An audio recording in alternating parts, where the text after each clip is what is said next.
Okay, so let's get into the launch, beyond the launch. Okay, so these are long-term strategies for success. Um, so when we're talking about this, I want to just mention something. Okay, you cannot make a living creating art. Okay, you can't make a living creating art. I'm sorry. If this is you and you're just creating art, you can't make a living doing that. That's going to be a forever hobby. Okay. What I teach is you can create a beautiful living if you create art, but you also sell it. Okay. There's a big difference between understanding and having the background, the skills, the knowledge, the style in creating the art. It's the process of selling it where we need to make sure that we have a sales funnel and a sales system in order for you to have validation that you can do this as a career. I am very risk averse. So whenever I'm building something, doing something, you need to know exactly that there's validation and demand for what you're doing. And I'm going to teach you where you're at in the sales process for you guys to understand where you're at. Okay. Does that make sense for everybody? You guys cannot make a living creating art, but you have to also sell it too, or have somebody sell it for you. Okay. Does that make sense? I need some yeses. I'm not trying to kill dreams. I'm just trying to be very logical here in how we go about this. All right, cool. Of course. Yes, I get it. Yes, cool. Right on. Okay, so let's recognize your situation. This is the most important part. I think so many people are very ambitious and they get into artists, like they see the bigger picture, okay? And they want to go from 0 to 100 very, very quickly. And so as we go into it, we want to make sure that people have the proper awareness of where they're at to not skip the necessary stages. And that's very important to really make sure that you guys identify the exact spot where you're at to have the validation to then move forward. Okay. So where you manage your expectations, that will help you knock down on yourself, understand exactly where you're at. When people often, artists specifically, they can create beautiful artwork and then they compare themselves to others, which is essentially like, comparison is the thief of joy. So whenever you guys are creating your artwork and creating your process, in order to make $1 million, you need to first make $1. Okay, so that's the first expectation piece that I like to manage, is be compassionate to your journey as you go and be an artist and a photographer. All this stuff takes some serious time. I'll give you guys some stories about this particular situation. Okay, so sorry, there's some weird number one in there. The formatting's a bit off.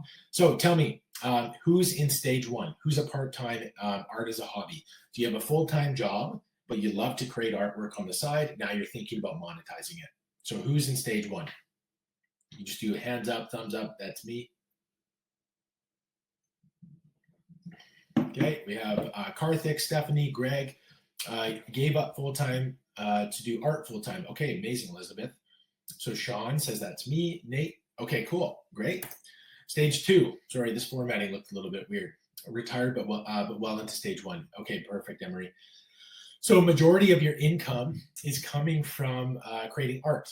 Okay, so this doesn't mean necessarily like you're just painting something and you sell it.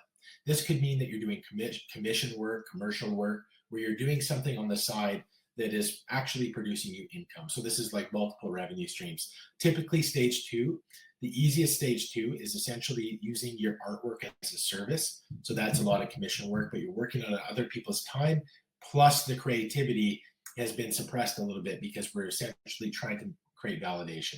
So who's in stage two? So you have commission work, people are coming to you. Brenda, that's me. Kat, stage two, cool. Jill, two.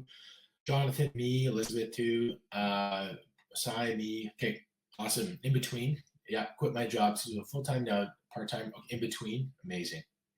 Awesome, that's great recognition, guys, to know where you're at in this. So I've had 2 works commissions, perfect, awesome. Okay, stage 3. So this is independent. This is personal creation. So essentially, you've developed a unique style.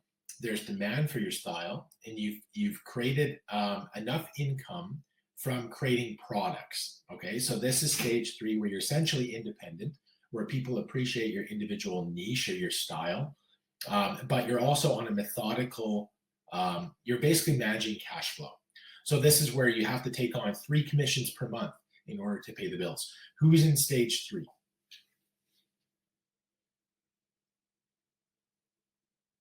Anybody in stage 3? I am, but it happened overnight. Cool. Amazing. Good for you. Nicolina, 3, I think. I have a career as cinematographer. I shoot stills, most wildlife underwater, never sold any. I have a new site now. Yep. I love, oh, thank you. Amazing. Okay. So me in between, no income yet. Okay. That's why I'm here. awesome. Okay, great. So when we look at the independent stage of personal creations, people often skip stage 2 and try to go directly to stage 3. And what you're doing in that case is, if you're fully dependent on art as your income, is you're going to put a lot of stress on you to sell your work without the proper validation that people are actually looking for your particular work, especially as painters. Okay. So when you're in stage 2, selling a service, doing custom work for people is actually significantly easier. And it's a great way to validate future products. Okay. So if you are thinking that you're in stage, most often people get way too ahead of where they're at, and they put way too much pressure on them to produce work and to sell their artwork. And that's where the desperate artist comes in. Okay. So stage 3 often is something that people go from stage 1 to stage 3. And that's a big no-no. Okay. So what you need to do in this case is kind of take a step back and be like, how can I sell either business to business in stage 2, where you're selling your artwork, you're doing commissions, doing murals, you're doing product, maybe product paintings, or you're doing product shots.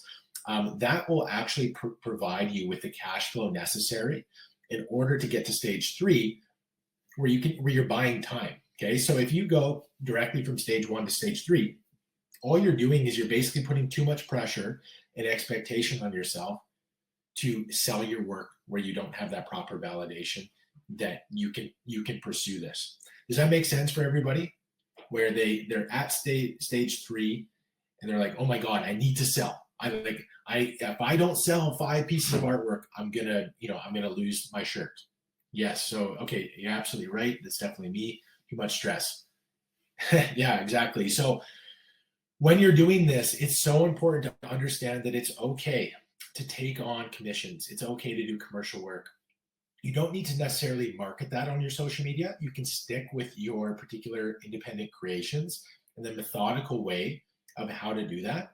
And that's really important to understand, that it's okay to have multiple revenue streams as an artist. Okay. So when you're doing this, it's obviously this journey, guys, as we're looking at this from stage 1 to 4, which I'll introduce 4 in a second, it essentially is getting you into ultimate creative freedom. When you're in ultimate creative freedom, that's basically where you have your foundational income, where you've covered your mortgage, your rent, food, all the different expenses in a month, and then you have bonus income on top of that. So what that allows you to do is buy time. It takes off the pressure and stress, and you can methodically manage your schedule in a month, and then you can reverse engineer exactly how much you need to make. Most times, people in stage 3, they are trying to problem solve infinity. Who here is just trying to make as much money as possible? Say yes, I want to make as infinite amount. Okay. Russo asks, why not? So problem solving infinity is one of the biggest mistakes that people make. Okay, so Lindsay says, at least replace my income. Aha. Okay, so this is the very important part that you guys need to understand. Before going from stage 1 to stage 2, you need to understand your margin need.